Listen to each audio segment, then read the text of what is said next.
Hola, muy buenos días a todos. Mi nombre es Fernández María Angelén, soy residente del tercer año de la Residencia de Bioquímica Clínica y hoy quiero compartir con ustedes mi Ateneo realizado por mi última rotación por el sector de tuberculosis. El mismo se titula como tuberculosis resistente, cuando sospechamos de resistencia al antibiótico y cuál sería el rol del laboratorio en este tema. Bueno, para comenzar, empezar explicando un poco generalidades y recordar un poco qué es la tuberculosis. La tuberculosis es una enfermedad granulomatosa crónica producida por una bacteria llamada Mycobacterium tuberculosis, que principalmente afecta a los pulmones, pero si esta avanza puede afectar a cualquier órgano o tejido del cuerpo. Esta bacteria está comprendida dentro del género Mycobacterium. La misma abarca más de 170 especies. Dentro de este género tenemos dos grandes bloques, como ser el complejo Mycobacterium tuberculosis, en las cuales se encuentran estas 9 especies, entre ellas la Mycobacterium tuberculosis, y por otro lado tenemos las Mycobacterias no tuberculosis, en las cuales podemos destacar el complejo MAI, el complejo Fortuitum, entre otras especies. Una característica por ahí a destacar de este grupo es que pueden causar enfermedad, pero solo en pacientes inmunocomprometidos. Y la enfermedad se la denomina micobacteriosis. Ahora bien, volviendo a lo que es la Mycobacterium tuberculosis, las características más importantes de esta bacteria es que ellas sí o sí necesitan oxígeno para poder vivir, es decir, son aerobios estrictos, tienen un crecimiento lento, es decir, que tardan entre 16 a 20 días en crecer, tienen una pared rica en lípidos, en ácidos micólicos, que esto le confiere ciertas características propias, como ser resistencia a detergentes, antibióticos, antibacterianos frecuentes y tinciones tradicionales, ya que estos bacilos no se tiñen, por ejemplo, con la coloración de Gram. Se necesita la coloración de Ciel-Nielsen para ponernos en evidencia, ya que estos bacilos son ácido-alcohol resistentes.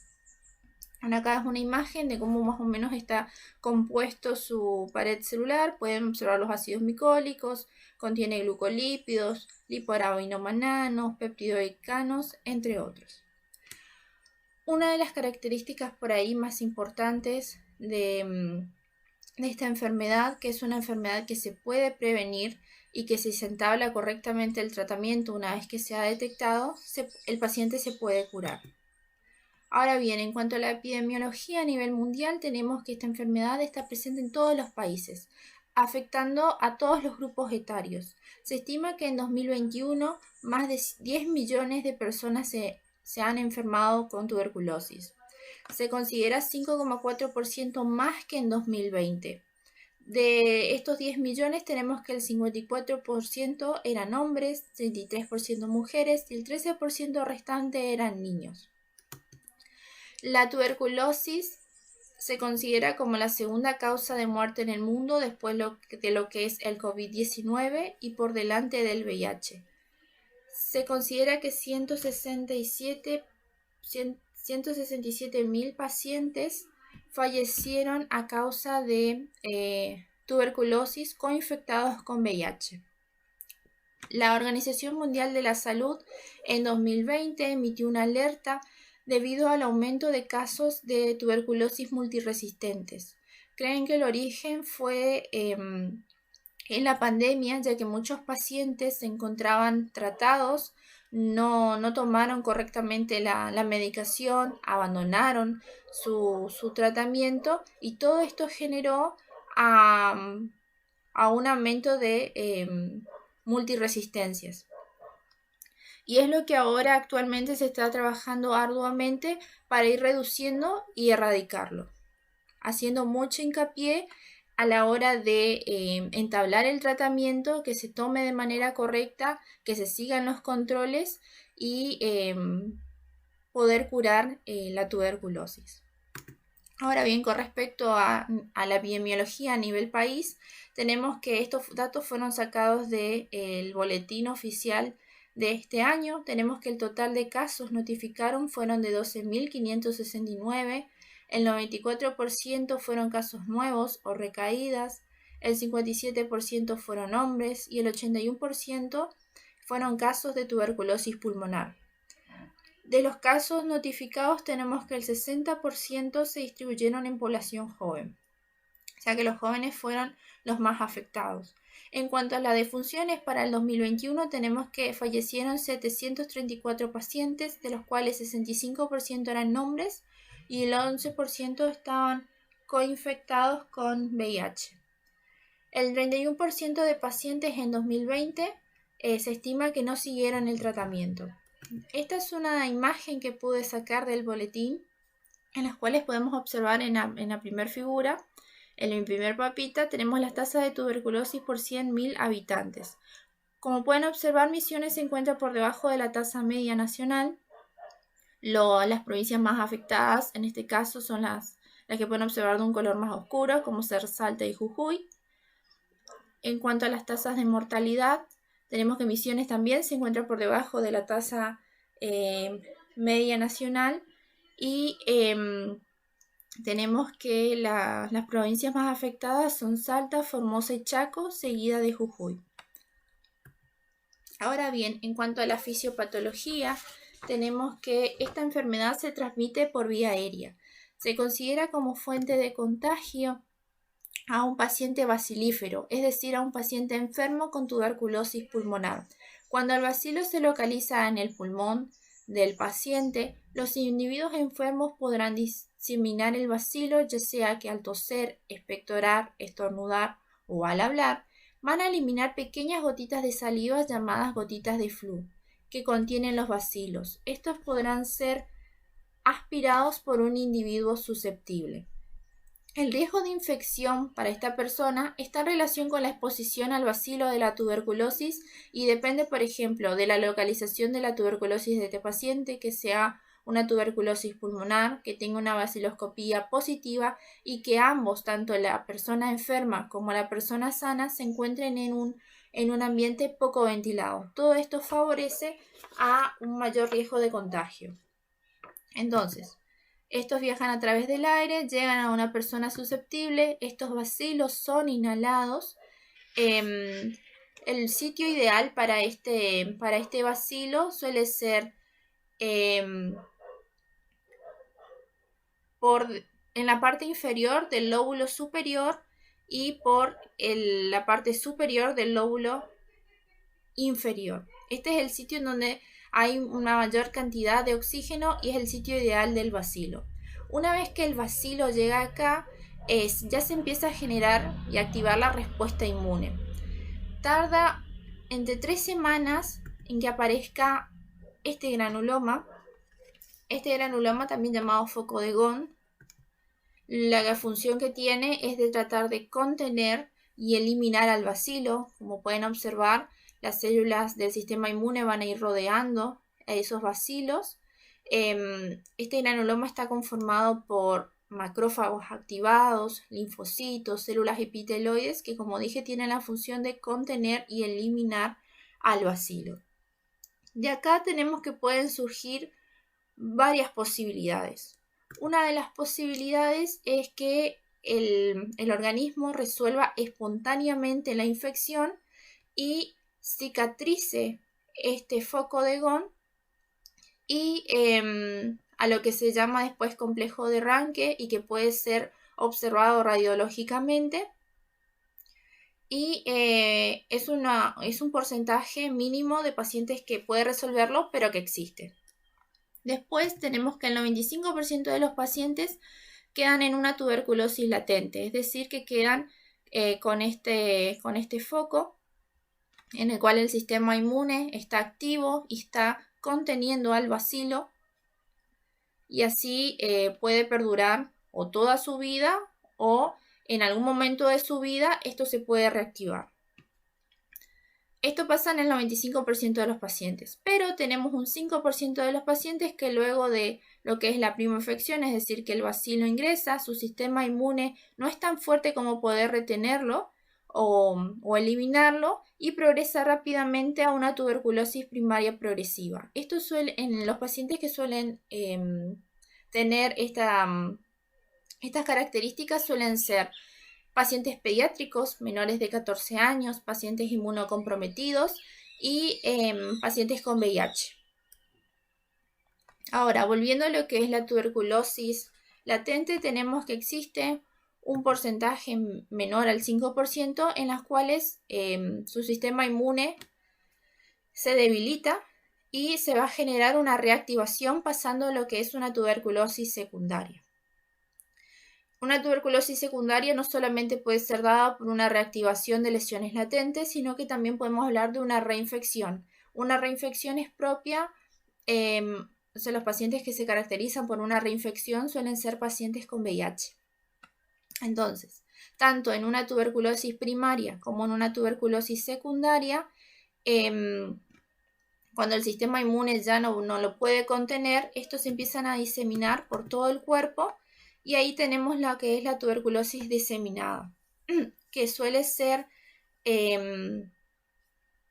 la tuberculosis diseminada más representativas, suelen ser la ganglionar y la pleural. Ahora, en cómo nosotros podemos sospechar de que un paciente tiene tuberculosis, hablando de una tuberculosis activa. Hablamos de un paciente que tiene una tos y una expectoración por más de 15 días, acompañado de, por ejemplo, pérdida de peso, toser sangre, fiebre, fatiga, dolor en el pecho, sudores nocturnos, escalofríos o pérdida de apetito.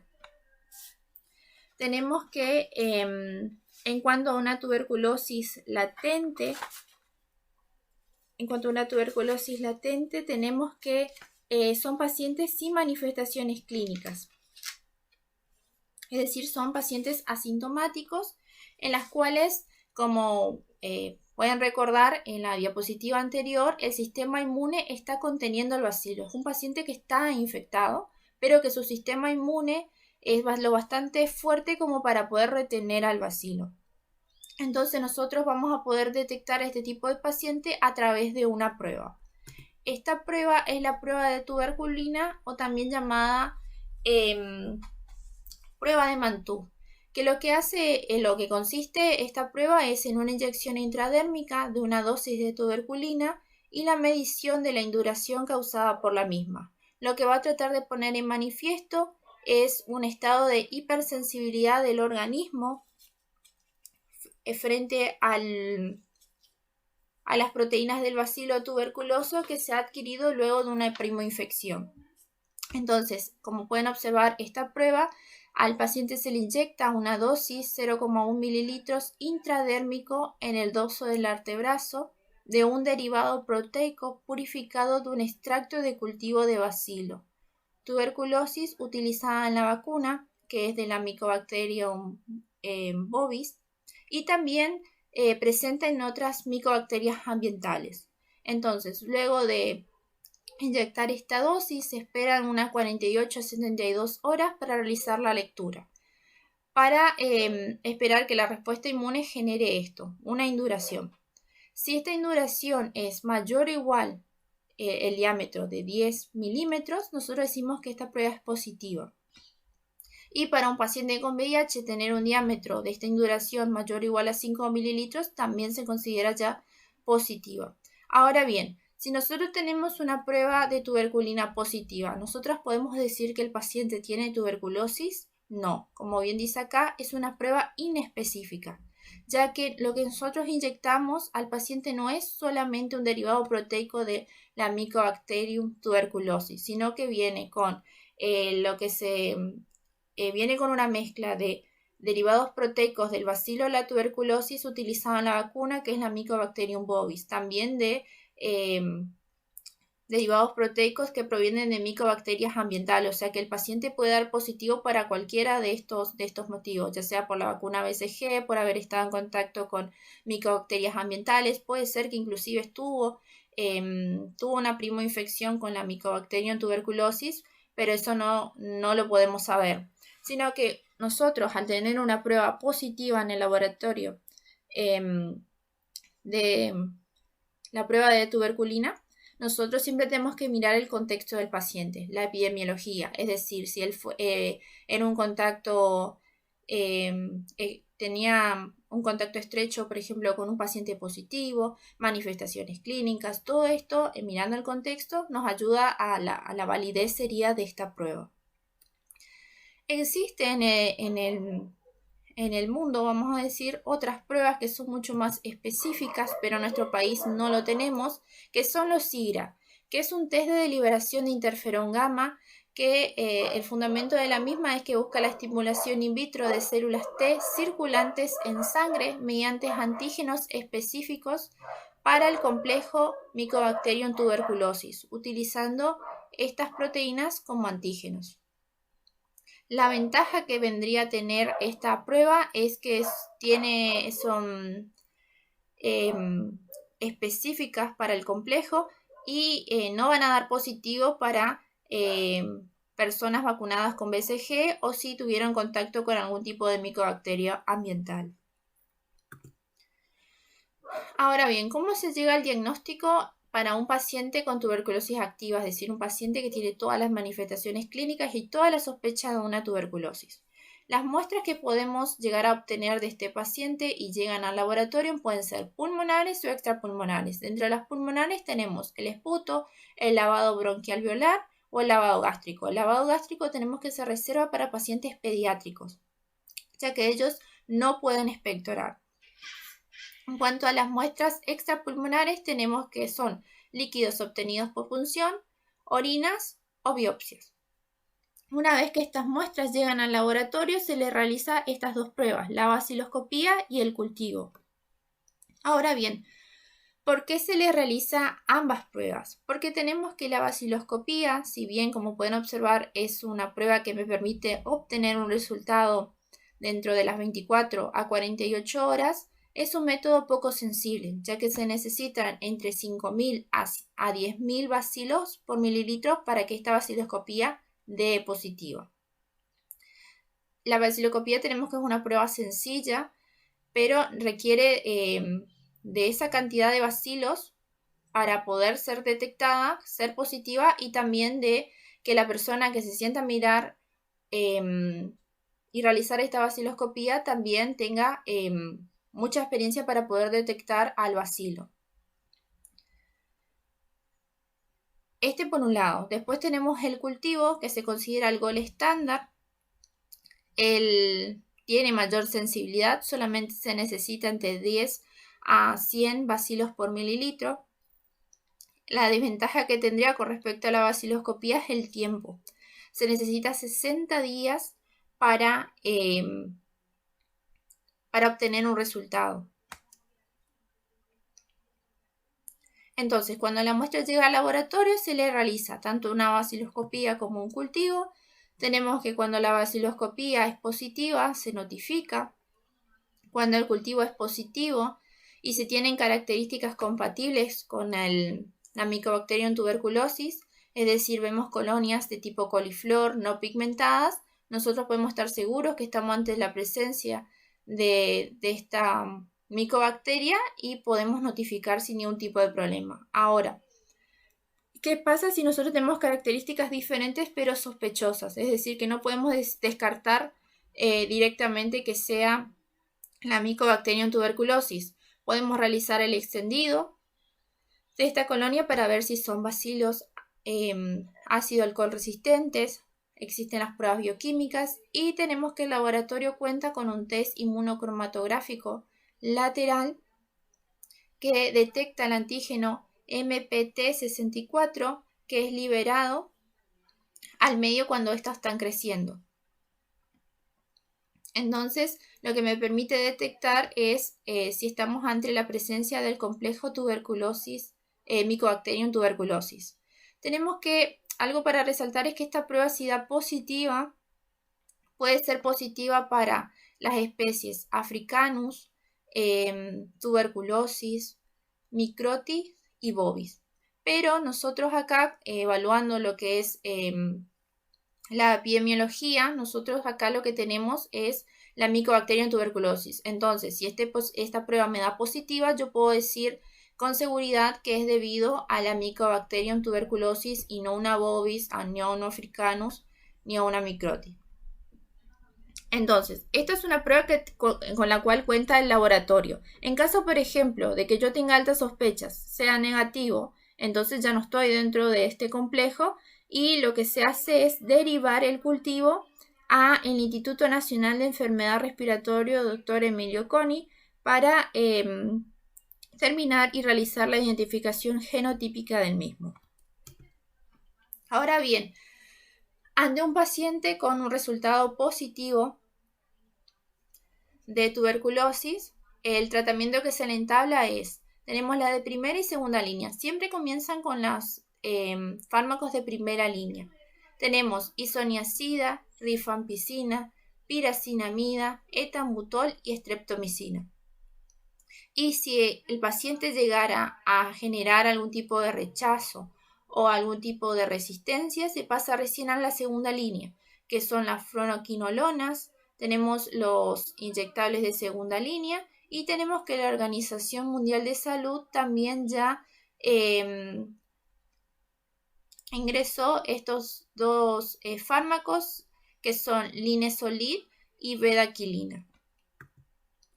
Tenemos que este es el esquema en general que se le da a los pacientes con tuberculosis. Es un esquema que consiste en,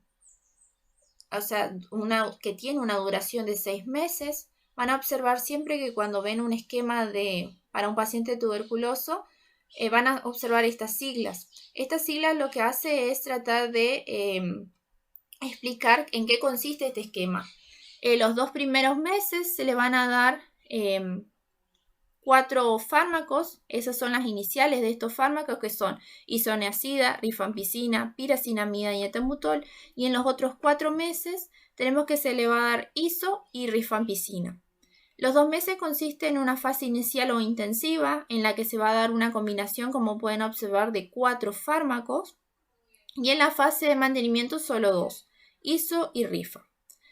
Estos esquemas no son esquemas que van a ser en general para todos los pacientes. Siempre se tiene que ver con qué paciente estamos trabajando, si es embarazada, si es pediátrico, si es un paciente de VIH. Este esquema va a modificarse. Ahora bien, lo que pueden preguntarse, y algo que por ahí es curioso, es que en los primeros 2 meses hablamos de un tratamiento combinado de 4 fármacos. Que esto es diferente a otro tipo de enfermedades que con solo 1 o 2 ya el paciente podemos entablar un tratamiento. En este caso hablamos de 4 antibióticos, que la explicación simplemente es que entre las 4 generan un alto poder bactericida, ya que lo que se busca es eliminar a las distintas poblaciones bacilares, es decir, bacilos metabólicamente activos o con alguna actividad semilatente, y a todos los distintos tipos de población que el paciente pueda tener, nosotros lo eliminamos todo, ya en su forma intracelular o extracelular. Y se considera con una duración suficiente de 6 meses para evitar, por ejemplo, la aparición de una recidiva. Y esto simplemente es la explicación entonces de por qué en un esquema los 2 primeros meses se le da 4 fármacos. Porque lo que se busca es eliminar a cualquier forma de población bacilar que tenga el paciente. Ahora, ¿qué hacemos ante un resultado positivo? Ante un resultado positivo desde el laboratorio, ya sea por baciloscopía o por cultivo, tenemos que se notifica al programa de referencia de tuberculosis. Este programa lo que hace es citar e informar al paciente y van a categorizar al mismo. Esta categoría son 4 categorías que tienen que ver para poder ubicar al paciente en la categoría. Esto lo hace un médico. Siempre tienen en cuenta qué tipo de tuberculosis tiene, si es una tuberculosis pulmonar, extrapulmonar, si los resultados bacteriológicos, si fue una baciloscopía positiva, si fue por cultivo. También tienen en cuenta si el paciente ya ha tenido tratamientos previos por tuberculosis, si ha dejado el tratamiento, si ha interrumpido, si ha generado tipo de resistencia, o sea, todo eso miran la edad, el peso para poder categorizar al paciente y poder brindarle un esquema terapéutico ajustado al mismo.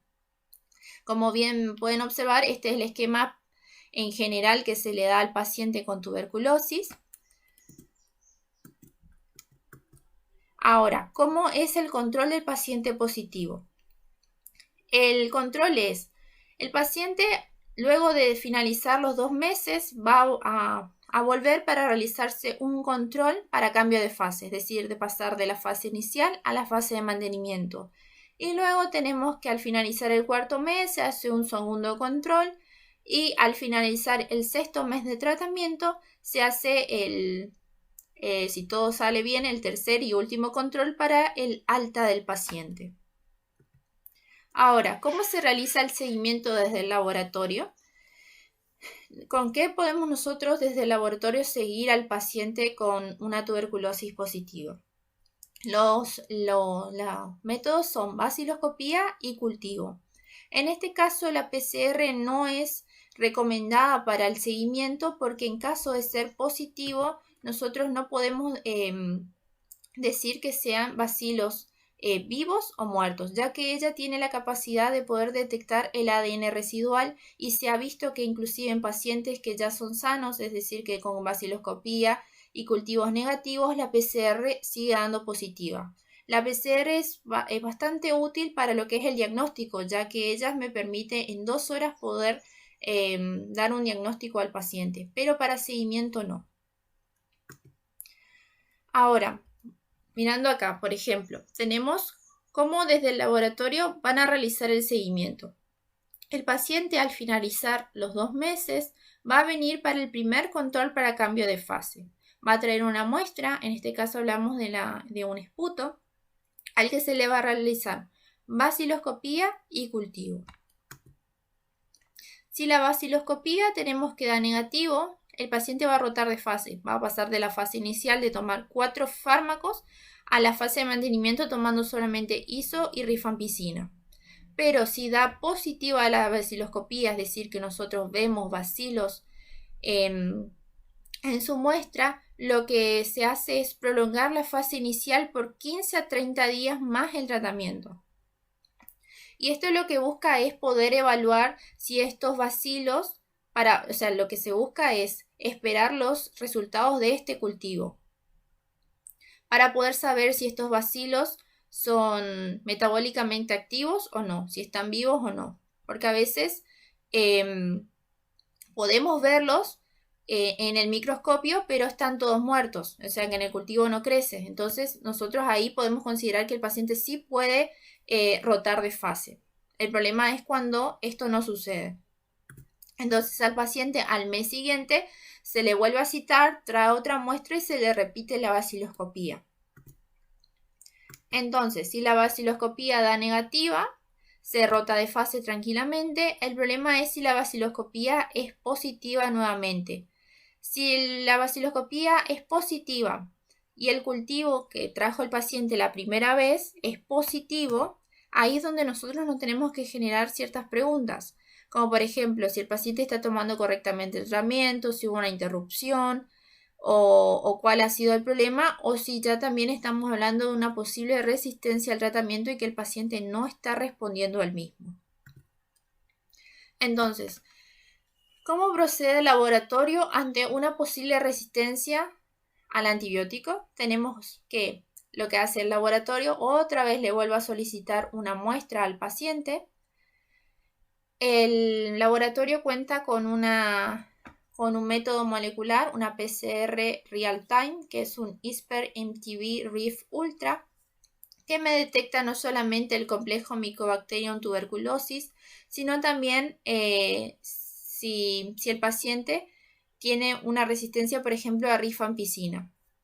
En caso de que el resultado sea positivo, se detecte, por ejemplo, una resistencia a rifampicina y sea complejo Mycobacterium tuberculosis, se vuelve a solicitar una nueva muestra al paciente para mandarlo al Instituto Nacional de Enfermedades Respiratorias Dr. Emilio Coni para poder completar el panel de resistencia. ya que ellos allá, una vez que ingresa la muestra, ellos siembran en medio sólido y en medio líquido para también realizar pruebas de sensibilidad, pero también cuentan con una parecido pero mucho más grande de una PCR real-time, un ISPER MTV XDR, que como pueden observar tiene un panel mucho más amplio para estudiar resistencias a isoniazida, fluoroquinolona, fármacos inyectables de segunda línea y etionamida.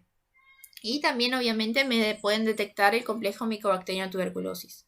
Una vez que el CONI tenga los resultados de todas estas pruebas, no solamente de la PCR, sino también de las pruebas de sensibilidad realizadas en medios líquidos y medios sólidos, recién emite el informe definitivo al laboratorio para poder tener ya todo el panel de resistencia del paciente.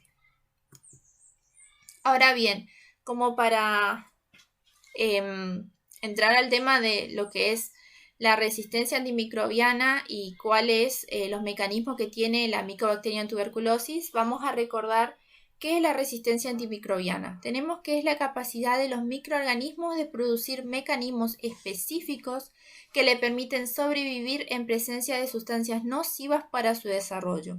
Estos son los mecanismos que generalmente encontramos en una bacteria, es decir, que pueden generar enzimas hidrolíticas, enzimas que van a hidrolizar al antibiótico.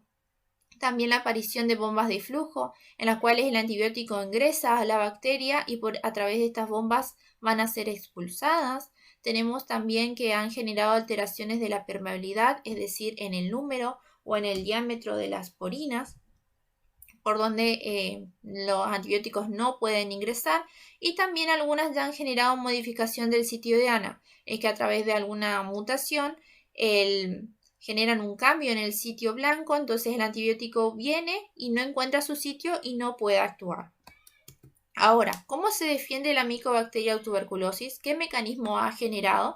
Ella ha generado ya 3 tipos de resistencias: a través de enzimas hidrolíticas, a través de alteraciones en la permeabilidad y a través de las modificaciones del sitio de ANA.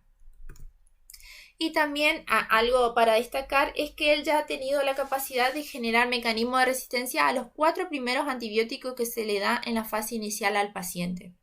Por eso es tan importante que el paciente tome correctamente el tratamiento y evitar así generar algún tipo de resistencia, porque él ya tiene la capacidad de generar resistencia a cualquiera de estos 4 antibióticos. Por ejemplo, tenemos a la isoniazida, que la isoniazida lo que hace es disminuir la producción de ácidos micólicos. Para que esta isoniazida sea activada necesita de la presencia de la catalasa peroxidasa, que es una enzima producida por este bacilo. Lo que hace el bacilo de la Mycobacterium tuberculosis para poder escaparse de la acción de la isoniazida es genera una mutación en el gen que va a codificar para esta enzima va a ser distinta y no va a poder actuar sobre la isoniazida para poder activarla. En cuanto a la rifampicina, tenemos que la función es inhibir la RNA polimerasa bacteriana, que es necesaria para que el bacilo pueda seguir viviendo. Para que la rifampicina pueda ser activada, como pueden ver, necesita unirse a la subunidad beta de la RNA polimerasa. Lo que hace este bacilo para poder escaparse de la rifampicina es genera una mutación en el gen RPB que codifica para la subunidad beta, que es necesaria para que la rifampicina se une y genere su acción. Al estar mutada, la misma no se puede unir y por ende no puede actuar. Por otro lado, también el segundo mecanismo de resistencia ante este antibiótico tenemos el cambio de permeabilidad de la membrana plasmática, es decir, que él se permeabiliza ante este antibiótico, ya sea disminuyendo el diámetro de las porinas o el número de porinas, y por ende va a disminuir la concentración del antibiótico intracelular y no va a poder actuar.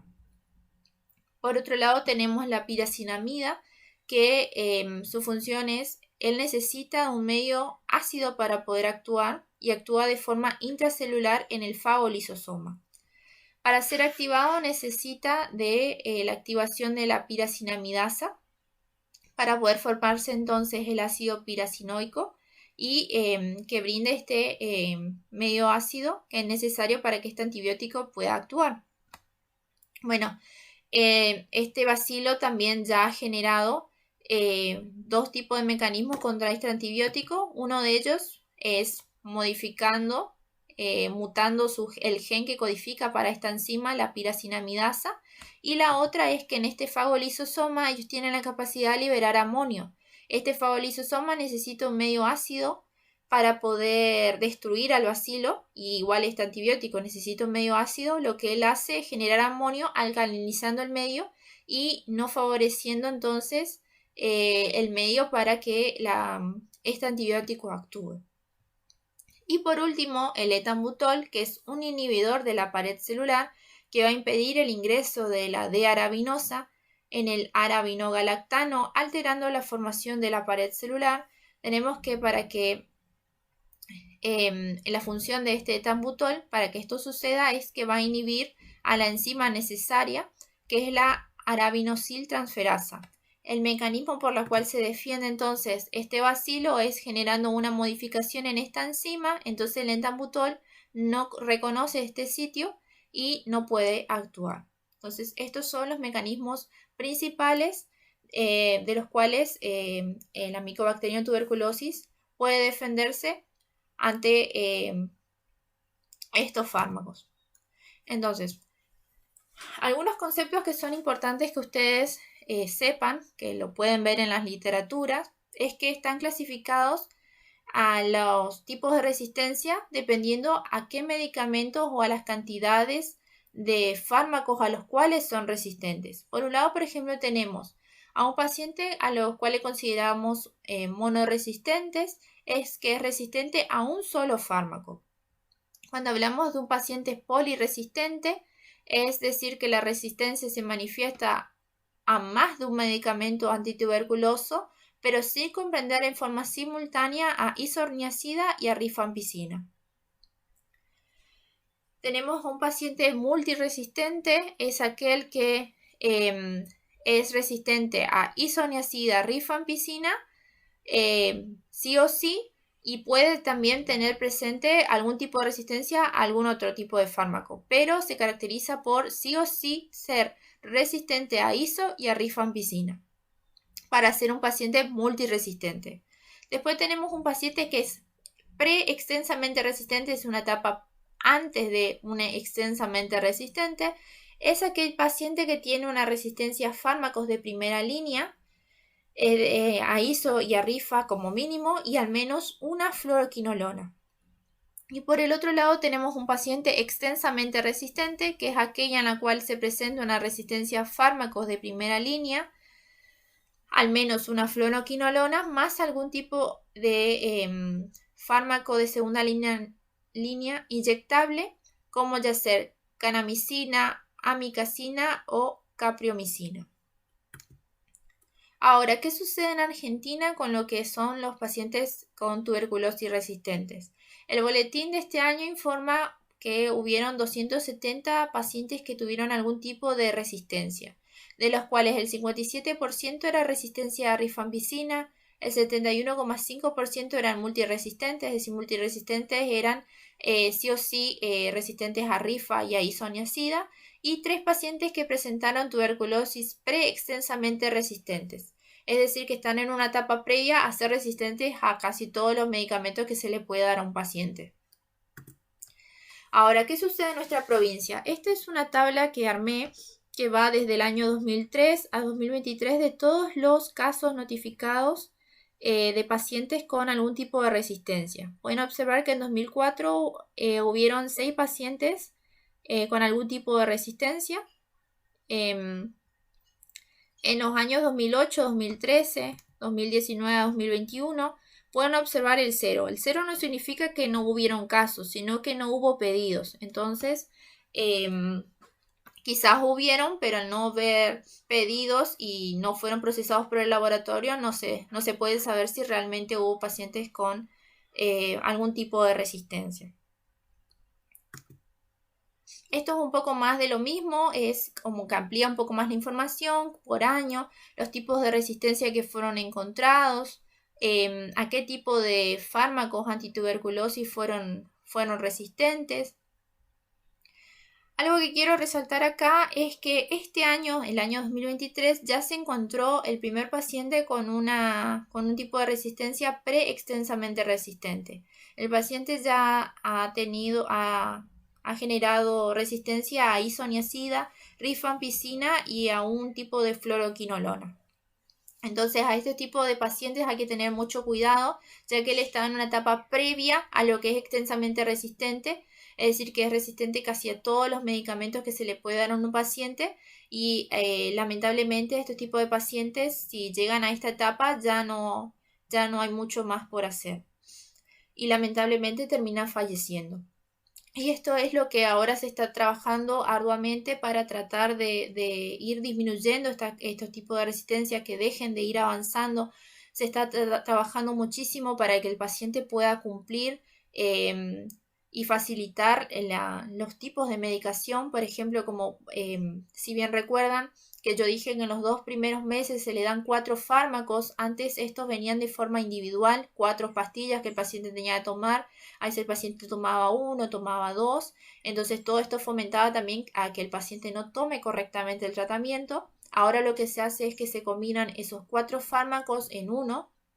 También se ha hablando de otros tipos de herramientas a nivel de mundial. También se habla de que el paciente, por ejemplo, alguien de algún personal de salud venga a la casa del paciente con tuberculosis y se asegure que el paciente tome la pastilla de gluta como una manera de asegurarse que todos los días tome la dosis.